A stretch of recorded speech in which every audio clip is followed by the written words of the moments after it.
l'anarchisme, et non pas exclusivement le nombre de militants déclarés en tant que tels, qui a toujours été extrêmement limité, et qui ne pourra être que limité, parce que la force de l'anarchisme, c'est pas dans le nombre de personnes qui ont la carte, pour faire quoi?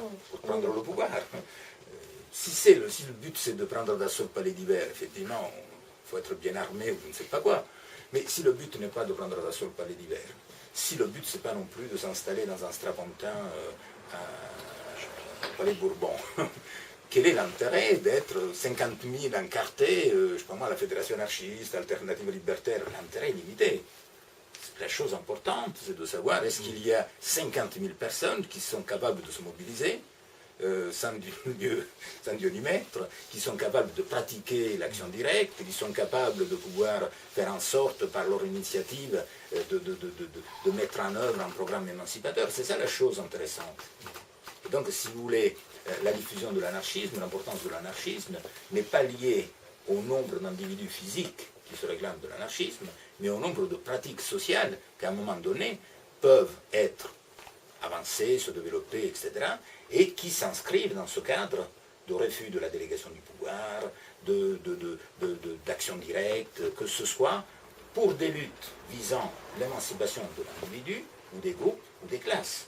Parce que là aussi, c'est une autre particularité de l'anarchisme. C'est-à-dire que, pour éviter d'utiliser des expressions comme anarchisme social, pas social, les méchants individualistes, les gentils syndicalistes, en fait, tout un tas de choses comme ça, au bout d'un moment, on ne comprend strictement rien. Vous êtes déjà allé, on peut aller sur la page Wikipédia anarchisme, et les courants anarchistes. Je ne sais pas combien il y en a, il y a 20, 30 courants anarchistes. Bon, vous dites, ah, c'est quand même intéressant l'anarchisme, je veux me renseigner. Vous tombez sur la page Wikipédia, il y a une liste de courants de ce courant, ça vous dégoûte la vie. Hein. Vous dites, mais qu'est-ce que c'est cette barjo? C'est pas possible. Il y a 2 anarchistes, 3 tendances. C'est pas possible. Voilà. Et donc, par rapport à ça, il faut essayer de comprendre qu'il y a des différences. C'est normal qu'il y ait des différences, mais que ces différences ne sont pas si énormes que ça, si on se situe dans la perspective du changement social. Quels sont les moyens qu'on envisage pour changer la société? Et de ce point de vue-là, les anarchistes n'innovent guère. C'est-à-dire que vous retrouvez exactement des tendances éducationnistes réalisatrices, syndicalistes ou insurrectionnelles chez les autres courants socialistes. Donc de ce point de vue-là, par contre, avec bien évidemment un bémol de taille, c'est que c'est l'utilisation des pouvoirs publics. C'est pour ça que la typologie que moi je propose est réservée exclusivement, si vous voulez, aux anarchistes. Mais par contre, quand les anarchistes développent un discours insurrectionnel, ils ne sont pas les seuls à le développer. Et quand ils disent qu'il faut organiser sur des bases de classe les travailleurs, ils ne sont pas les seuls à le dire. Et de la même manière que quand on dit on pourrait créer des AMAP, ils ne sont pas les seuls à le dire non plus. Et pourtant, qu'est-ce que c'est une AMAP? Sinon la mise en pratique de l'idée proudhonienne du mutualisme.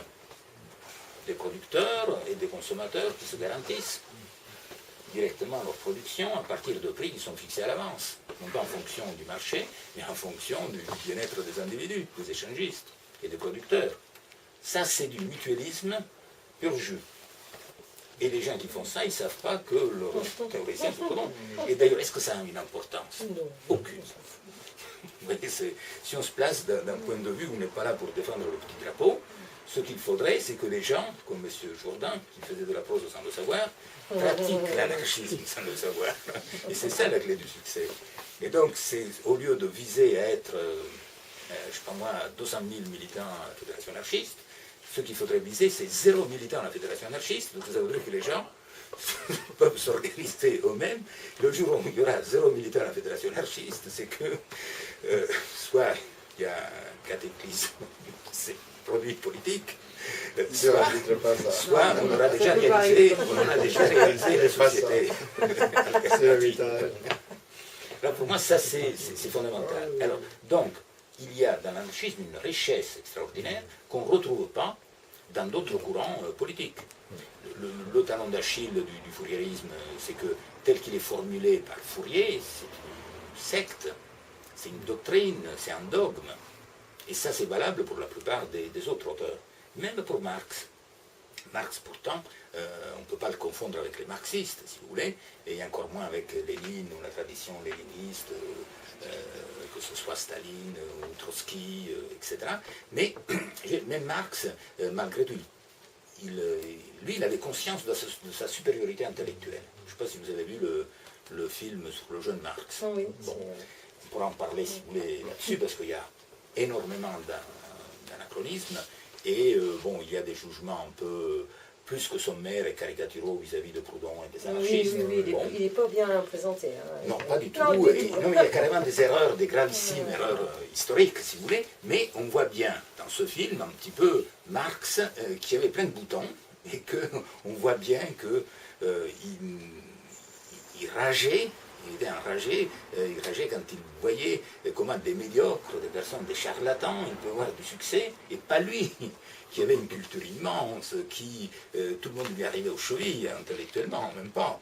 Et les autres, ils avaient du succès, pas lui. Ça, il ne pouvait pas supporter, ça lui donnait des boutons, et au sens précis, hein, c'est matériel, pas une métaphore. Hein. Et même lui, donc, malgré sa supériorité intellectuelle et tout, au bout d'un moment, il pense vraiment avoir trouvé une espèce de les lois de développement de la société, et lui aussi, il est convaincu que le prolétariat moderne, celui qui va se développer, va être forcément synonyme de constitution, d'un nouveau parti, pas au sens léniniste, hein, des travailleurs qui va pouvoir permettre de réaliser le communisme. Voilà, et que donc tout le reste, c'était un petit peu de la foutaise. Or, l'expérience a prouvé que Marx s'est trompé, tout simplement parce que ce prolétariat tel qu'il le concevait, même quand il a pu se constituer en tant que tel à des moments très, très précis de l'histoire, n'était porteur d'aucun projet particulier, radical. Au contraire, ce qu'il pouvait avoir dans sa charge révolutionnaire, radicale, de rupture, était récupéré par les organisations politiques qui canalisaient ces luttes, ces combats vers des objectifs purement de conquête du pouvoir, ou alors même de défense des appareils bureaucratiques. Donc de ce point de vue-là, il s'est vraiment fourré le doigt dans l'œil, le camarade Marx, avec tout le respect qu'on lui doit. Oui, c'est ce que je veux dire. Et de ce point de vue-là, est-ce qu'il y a une alternative pour les marxistes à ça? Aucune.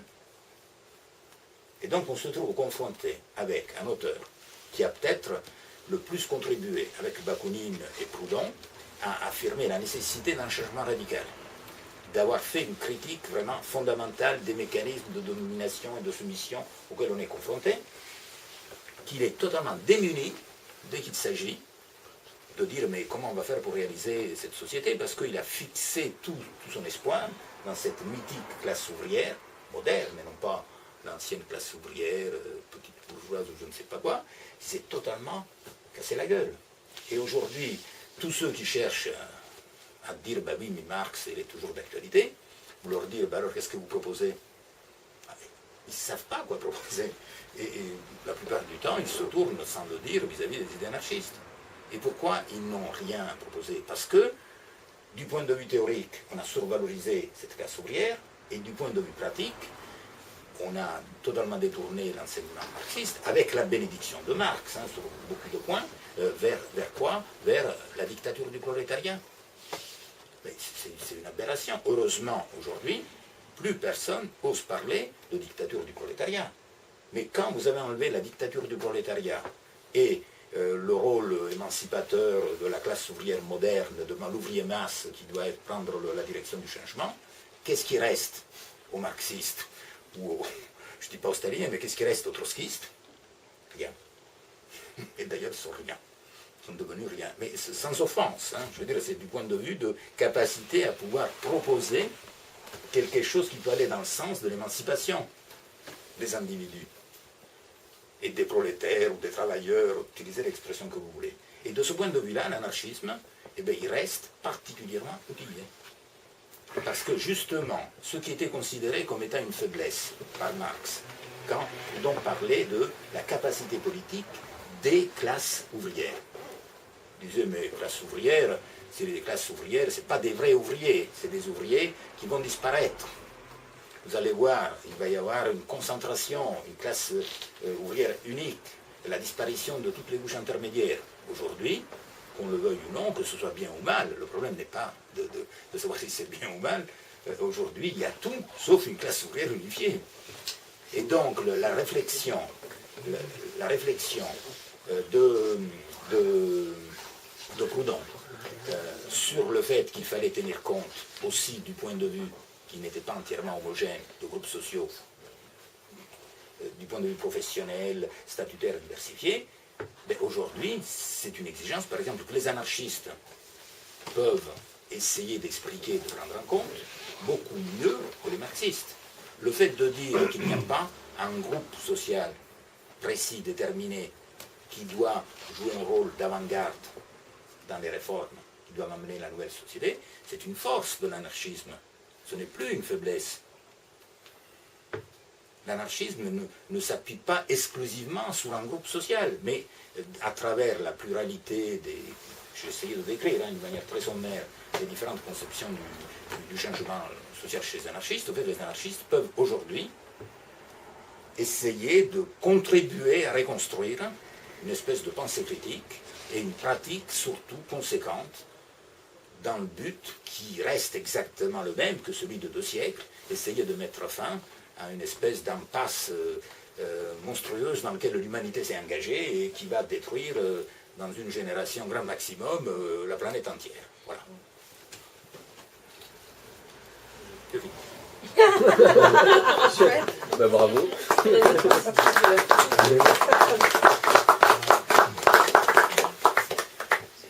Moi, j'aurais une petite question. Ouais, on peut couper.